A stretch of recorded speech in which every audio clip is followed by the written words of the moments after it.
વાચીની દેવી. લેખક ધૂમકેતુ. પ્રકરણ 12. દામોદરને વધારે પ્રકાશ મળે છે. દામોદરને હવે એક નવી વાત આમાંથી મળી આવી. એને લાગ્યું કે જ્યાં સુધી ચામુંડરાજ પાસે ભીમદેવ છે, પછી ભલે છોકરું ગણાતો હોય, પણ ત્યાં સુધી એને પદચ્યુત કરવાનો કોઈ પણ પ્રયત્ન એકાદ કરુણ મૃત્યુમાં પરિણમશે. એણે દુર્લભરાજ અને વલ્લભરાજ જેટલી જ આ નાનકડા ભીમદેવની અગત્ય જોઈ લીધી, અને એ બંને કરતાં વધારે તેજસ્વીતા એનામાં જોઈ. એને આ તરુણ હાથ ઉપર રાખવા જેવો લાગ્યો. વાચીની દેવીએ અત્યાર સુધી એને બહુ મહત્ત્વ આપ્યું ન હતું, પણ દામોદરે જોયું કે ભીમદેવના અંતરમાં એક જબરજસ્ત શ્રદ્ધા પડેલી છે, અને એ શ્રદ્ધા જ્યાં સુધી ન ડગે ત્યાં સુધી ચામુંડરાજની અવગણનાનો કોઈ પણ યત્ન એના કરુણ મૃત્યુમાં પરિણમે. એટલી બધી આ કિશોરને મન પોતાની સ્વેચ્છા ભરેલી ચોકીની કિંમત છે. છેક મઠની બહાર નીકળતા સુધી કોઈની નજરે ન પડવામાં એણે ડાહ પણ લાગ્યું. મઠની બહાર નીકળ્યા પછી પોતાનાથી આગળ વધી ગયેલ વાચીની દેવી અને વલ્લભના ઘોડાના ડાબલાના પડઘા અંધારામાંથી આવતા એણે સાંભળ્યા. તે ઘડીભર એક ઠેકાણે થોભ્યો. વાચીની અને વલ્લભરાજ વાચીનીશ્વરના મંદિર તરફ જઈ રહ્યા હોય એમ એને લાગ્યું. ત્યાં શા માટે? ભીમદેવે કહ્યું તેમ ખરેખર બન્યું હશે? દરવાજે મહારાજની આજ્ઞા પહોંચી હશે કે એમની ખાસ પરવાનગી વિના કોઈને પેસવા ન દેવું? વાચીની દેવી અને વલ્લભરાજ જેવાને પણ નહીં. એમ તો વાતાવરણની કટુતા અનેક ગણી વધી ગઈ હતી, અને ગમે તે ક્ષણે ઘર્ષણ અનિવાર્ય થયું હતું. એમ ન હોય તો પાટણ તરફ જવાનો માર્ગ મૂકી અત્યારે હવે વાચીનીશ્વરના મંદિરમાં વાચીની દેવીને શા માટે જવું પડે? અચાનક દામોદરને વાચીની દેવીના કંઠનું સ્મરણ થયું. કૈલાશ રાશિએ રાજમહાલય પાસે કહ્યું ત્યારે રૂપનારાયણ નામમાં રહેલ કાંઈક અપ્રકટ રહસ્ય એને વિચારમાં મૂક્યો હતો. એને સાંભળ્યું. તે પણ તેમની પાછળ તૈયાર થયો. આજે જાણે એ જ નિર્માણ હતું. એટલામાં એને પાછળથી કોઈ પગપાળા આવી રહ્યું હોય એમ ભાસ થયો. તે એક તરફ નાના ઝાડની ઓથે ભરાઈ ગયો. ચાલનાર એની પાસે થઈને ઝડપથી આગળ વધી ગયો. તે ભીમદેવ હતો. દામોદરે તેને થોડો આગળ વધવા દીધો. એને પગપાળો જતો જોઈ દામોદર નવાઈ પામ્યો, પણ હજી વધુ આશ્ચર્ય એને જોવાનું હતું. ભીમદેવ પણ વાચીનીશ્વરના મઠ તરફ જ જઈ રહ્યો હતો. દામોદર પણ ધીમે ધીમે અમુક અંતર રાખી અંધારામાં એની પાછળ આગળ વધ્યો. એને આ વાતનો તાગ લીધે છૂટકો હતો. વાચીનીશ્વર મંદિરનો સાધુ રૂપનારાયણ કોણ હતો એ વિશે લોકવાયકામાં અનેક અટકળો થતી દામોદરે સાંભળી હતી. એક અનુમાન એવું હતું કે મહારાજ મૂળરાજદેવના સમયનો એ સમર્થ સામંત હતો, અને કોઈક કારણસર સાધુ થઈ છેલ્લા 25-30 વર્ષથી વાચીનીશ્વરના મંદિરમાં રહેતો હતો. એના મંદિરમાં મઠનો ઠાઠ ન હતો. કોઈ પ્રકારની વધારે પડતી પ્રતિષ્ઠાનો વૈભવ પણ ન હતો. એ પોતાનું શાંત એકાકી જીવન જાણે જીવે જતો. કોઈ ત્યાં બહુ જતું નહીં, કોઈ આવે એમ એ ઈચ્છતો પણ નહીં. સાધુ પણ ત્યાં ભાગ્યે જ 1-2 રહેતા. એના દિલમાં શું હતું એનો કોઈને પત્તો ન હતો. કેટલાક કહેતા એમાં ઉત્કટ વૈરાગ્ય હતો, કેટલાક કહેતા રાગની ભસ્મ હતી. ખરી રીતે જોતા એમાં પ્રેમની રાખોડી હતી. એ રાખનો આધાર રૂપનારાયણ માટે જાણે બસ હતો. એ કોઈના મોએ કંઈ વાત કરતો નહીં. કેવળ એકલું અટુલું શાંત એકધારું જીવન જીવે જતો હતો. એનામાં સિદ્ધિ હતી એમ સૌ માનતા. પોતાનામાં કાંઈ નથી એની એને ખબર હતી. લોકોને કહે કે મારામાં કાંઈ નથી તો ઘણા ખરા લોકો માને નહીં, એટલે મૌન સેવતો. એ મૌનને સૌ અદ્ભુત સિદ્ધિ ગણતા. અત્યારે વાચીની દેવી વલ્લભરાજને લઈને ત્યાં જઈ રહી હતી. એમાં દામોદરને કંઈક ઊંડું રહસ્ય લાગ્યું, એટલે ભીમદેવને પણ એ તરફ વળેલો જોઈને એના મનમાં અનેક શંકાઓ ઉઠી. વાચીની દેવી કે વલ્લભરાજની ભાવિ યોજનાનો તાગ લેવા માટે ભીમદેવ જતો હોય કે ગમે તેમ, પણ કોઈ કચળ શ્રદ્ધાના બળે જાણે પોતે દાદા બાપુ સામેની કોઈ પણ વાતને નિષ્ફળ બનાવવા માટે જ છે એ વાત એના અંતરમાં ઘર કરી બેઠી હતી, અને એ દોરી સંચારથી જ જાણે હરેક કાર્ય એ કરતો હતો. દામોદર પણ એની પાછળ મંદિર સુધી પહોંચ્યો. અંદરથી ઘોડાનો સહેજ અવાજ આવતો દામોદરે પકડી લીધો.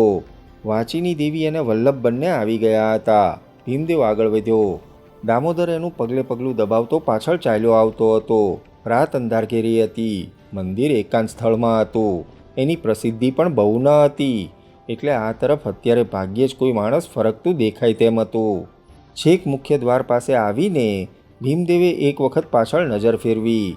કોઈ પાછળ હોય તેમ એને લાગ્યું નહીં. દરવાજા પાસે આવીને ડોકા બારીને ધક્કો દીધો. ડોકાબારી જાણે એના માટે જ ઉગાડી હતી. એક ઘડીભરે આશ્ચર્ય પામી વિચારમાં પડી ગયો, પણ બીજી ક્ષણે પછી તરત જ એ અંદર અદૃશ્ય થઈ ગયો. એની પાછળ જ દામોદર પ્રવેશ કરવા જતો હતો. એટલામાં બહારથી દોડ્યા આવતા કોઈક માણસના ઉતાવળા અવાજે એને રોક્યો. अरे ओ, कहाँ जाते हो? चौकी छोड़कर जरा मैं इधर उधर गया देखने के लिए, इतने में बस पोला देखकर अंदर बैठे जाते हो। દામોદરે પોતાની સામે એક જળ જેવા બાવાને ઊભેલો દીઠો. વાંચીની દેવી વગેરે અંદર ગયા પછી આસપાસ કોઈ નથી એ જોવા માટે ફરવા ગયો હશે ને બારી ઉઘાડી રહી ગઈ હશે. એ અનુમાને દામોદરે જરાક ગૌરવ ભરેલા અવાજે કહ્યું. बोलते पहले ख्याल करो बाबाजी, राजपुरुष के साथ बात करते हो, हमें रोकते क्यों हो? अभी देवी और कुमार अंदर गए तो क्या उसके रक्षण के लिए तुम्हारी जवाबदारी है और हमारी नहीं? हम दोनों के साथ थे, मगर आदमी घोड़े की चाल पकड़ नहीं सकता, तो क्या ऐसा जोखमदारी का काम तुम्हारे से होगा? जरा ख्याल करो, युवराज कुमार आए हैं, कोई रंगी भंगी नहीं आए। राज दरबार कभी देखा है कि नहीं? अब तुम डोकाबारी बंद करो और किसी को भी अंदर मत आने दो। अंदर मैं ठहरता हूँ एक बाजू, कोई भी काम हो, बहन को और महाराज कुमार को तो हमको बुलाएंगे, तुमको नहीं बुलाएंगे। चलो। કંઈ ન હોય તેમ દામોદર ગૌરવથી અંદર ચાલ્યો. કોઈનો ડર ન હોય તેમ એક ઘડીભર ખુલ્લા મેદાનમાં ચાલી તેણે તરત એકાદ થાંભલાનો આશ્રય લઈ લીધો. જળ ભરત જેવા બાવાજી ડોકાબારી બંધ કરી ત્યાં જ બેઠા રહ્યા. એને માટે આ બધી વાત નવી નવાઈની હતી. દામોદરે સ્તંભને આધારે ઊભા રહી નજરને સ્થિર કરી ચારે તરફ જોવા માંડ્યું. કોઈ દેખાયું નહીં, પણ મેદાનના બીજા છેડાની શાંત રાત્રિમાં થઈને કોઈનો પાદુકાનો અવાજ ચાલ્યો આવતો હતો. દામોદર ધીમે ધીમે તે તરફ ગયો. ખુલ્લા મેદાનમાં રૂપનારાયણ શાંતિથી આમ તેમ ફરી રહ્યો હતો. વાંચીની દેવી એકલી જ ત્યાં હતી. વલ્લભરાજ સાથે ન હતો. તે રૂપનારાયણની સાથે સાથે ધીમેથી ફરતી હતી. બેમાંથી કોઈ બોલતું ન હતું. નીરવ શાંત રાત્રિમાં માત્ર પાદુકાનો ધીમો ઉઠતો પડઘો સંભળાતો હતો. ચારે તરફના નાના મંદિરો મૂક ઊભા હતા. મુખ્ય મંદિરના સભા મંડપના અનેક સ્તંભો પણ જાણે અબોલ પહેરેગીર ઊભા હોય તેમ સુમસામ ઊભા રહી ગયા હતા. દામોદર કોઈ શબ્દ નીકળે તો તે ઝીલવા એકકાન થઈ ગયો. વલ્લભનું મન હજી માનતું નથી અને રાણોજી આવ્યા છે એટલે ઘર્ષણ સિવાય બીજી કોઈ રીતે ફેરફાર કરી નાખવો શક્ય નથી. એટલે હું થોભી ગઈ. પટ્ટણીઓ ઉઠે, વલ્લભરાજ સરદારી લે તો ઉઠે, પણ વલ્લભ ના પાડે છે. વાચીનીએ કહ્યું.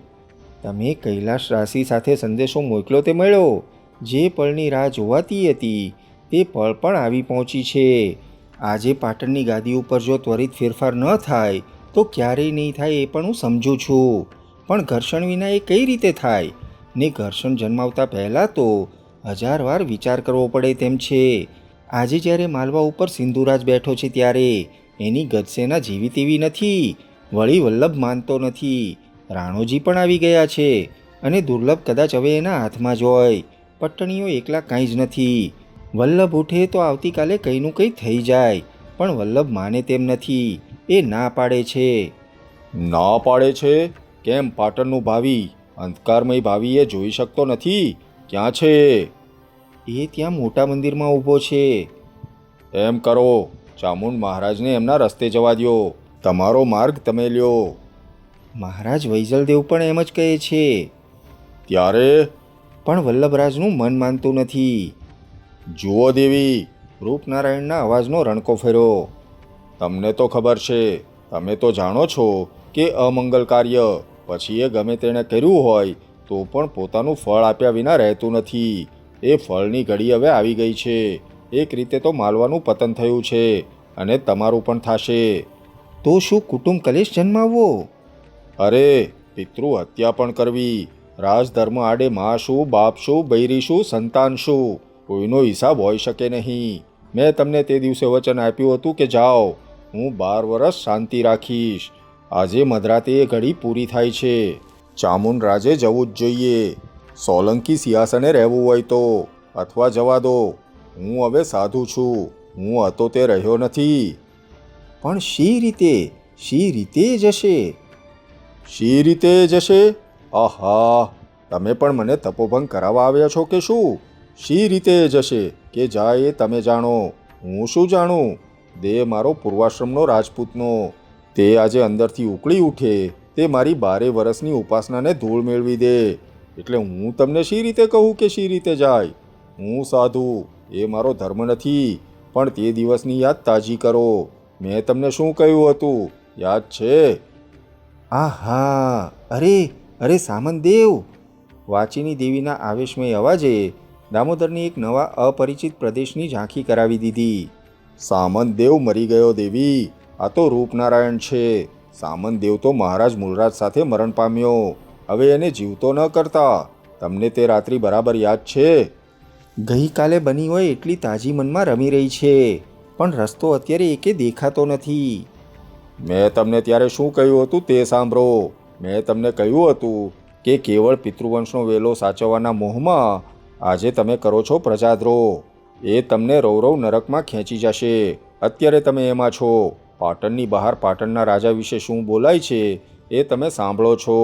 તે દિવસે તમે શમશેરને એક ઝપાટે બધું જ પાપ ધોઈ નાખ્યું હોત, બધી વાસના ઉચ્છેદી નાખી હોત, બધી ઉપાધિમાંથી મુક્ત થયા હોત, તો પ્રજાશક્તિનો આટલો કાસ ન થાત. આજે ચામુંડરાજનું જે પતન થયું છે એ પતન ન થાત. પાટણની આજે થઈ રહી છે એવી અવહેલના ન થાત.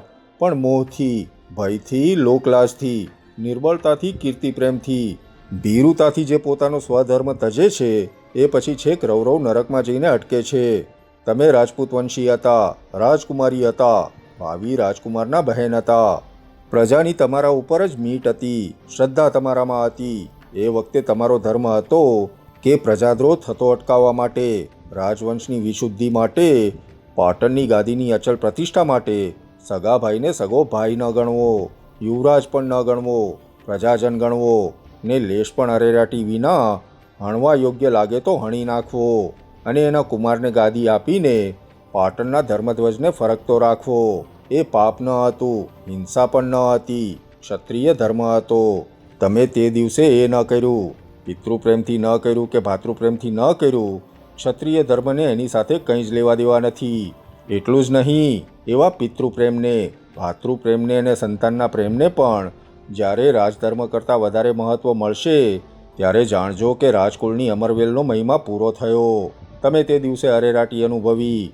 પણ રણક્ષેત્રે ચડેલી પ્રજા જ્યારે અરેરાટી અનુભવે અને યુદ્ધમાં પડેલો ક્ષત્રિય જ્યારે અરેરાટી અનુભવે ત્યારે સમજો કે પૃથ્વી પરના એમના વૈભવના દિવસો પૂરા થયા. પછી એ પ્રજા હાંડલું લઈને માગે કે માથું મુંડાવીને ફરે, બાકી એનો વૈભવ લૂંટાઈ ગયો. તમે તે દિવસે અરેરાટી અનુભવી, પ્રજાદ્રોહ કર્યો. આજે હવેનું આ ફળ આવીને ઊભું છે એ જુઓ. હવે તમે કોને ઉવેકશો અને કોને માનશો? રાણાને, મહારાજને, યુવરાજકુમારને, દુર્લભરાજને, કે પેલા કિશોર ગણાતા ભીમદેવને? કોને? પણ તે દિવસે આ ઘા મહારાજ મૂલરાજદેવ જેવા તપસ્વીને પણ આકરો પડી જાત. કોને? મહારાજને ઘા આકરો પડી જાત? અરે શિવ શિવ કરો ને.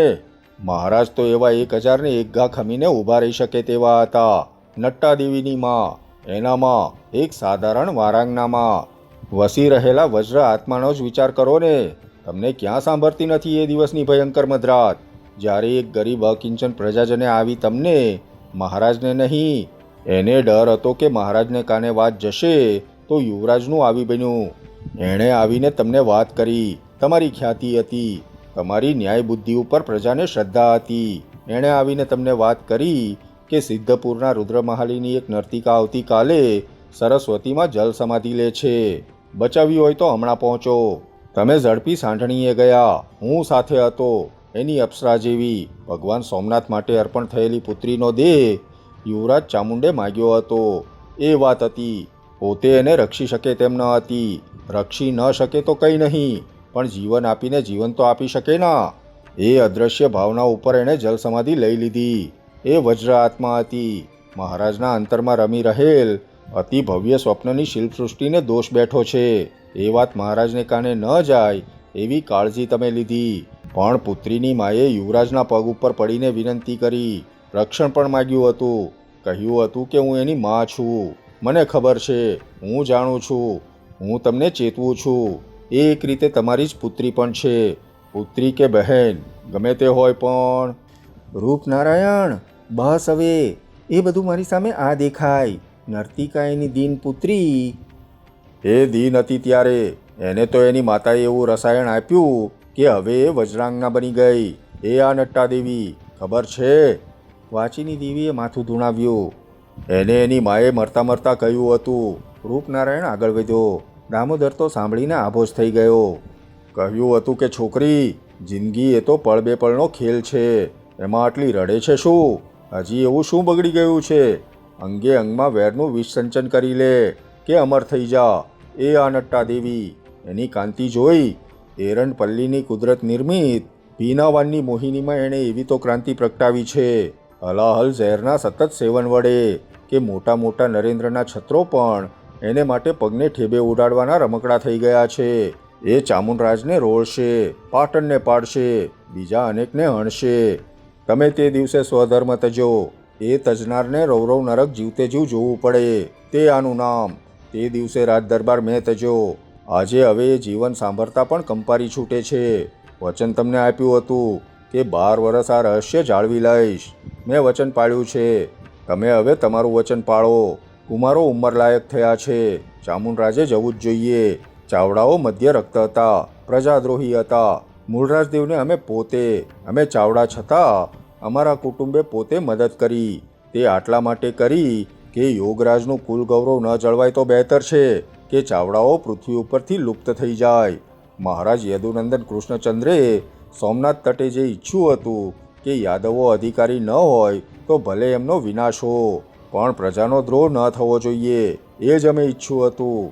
ચાવડાઓ પણ લુપ્ત થાય. હરેક ક્ષુલ્લક પદાર્થ એનો ભલે વિનાશ થાય. આજે આ સોલંકીઓ પણ મદ્યને બદલે માનુની રક્ત થયા છે, તો એમનો વિનાશ પણ ભલે થાય. તમે જો એ નહીં કરો તો બીજા કરશે. બોલો, હવે તમારે શું કહેવાનું છે? ચામુંડરાજ સવારે ગાદી ઉપર નહીં હોય, વાચીની દેવીએ દ્રઢતાથી કહ્યું. શી રીતે? મારી રીતે. મારી પણ રીત છે. વલ્લભરાજ જો વાત હાથમાં લે તો એ રીત વધારે સરળ ન થાય. એને બોલાવવો છે. એ નહીં માને, રાણોજી નહીં માને, કોઈ નહીં માને. મારી પાસે મારી રીત છે અને હવે મારી રીતે કામ થશે. જ્યાં સંસ્કાર નથી અને કેવળ શાસ્ત્ર છે ત્યાં વિનિપાત દોડતો આવે છે. તમે એ રીતે ફેરફાર કરશો તો ફેરફાર થશે, પણ પછી સોલંકીઓ કોઈ દિવસ પાટણ ઉપર નહીં ટકે. એમની પાસે માલવરાજ મુંજનું સામર્થ્ય નથી અને એનો વિલાસ છે. ચામુંડરાજ કાલે સવારે નહીં જાય તો કોઈ દિવસ નહીં જાય. હવે તમને ઠીક પડે તેમ કરો. અરે વલ્લભરાજ! રૂપનારાયણે તાળી પાડી. થોડી વારમાં વલ્લભરાજ આવતો દેખાયો. તમારે પ્રયત્ન કરવો છે? વાચીનીએ રૂપનારાયણને કહ્યું. કરી જુઓ. એ જ્ઞાની છે. જ્ઞાની પગલું ભરતા નથી, ભરી શકતા નથી. એ પણ નહીં ભરે, છતાં તમે પ્રયત્ન કરી જુઓ. વલ્લભરાજ પાસે આવ્યો. કેમ પ્રભુ, મને બોલાવ્યો?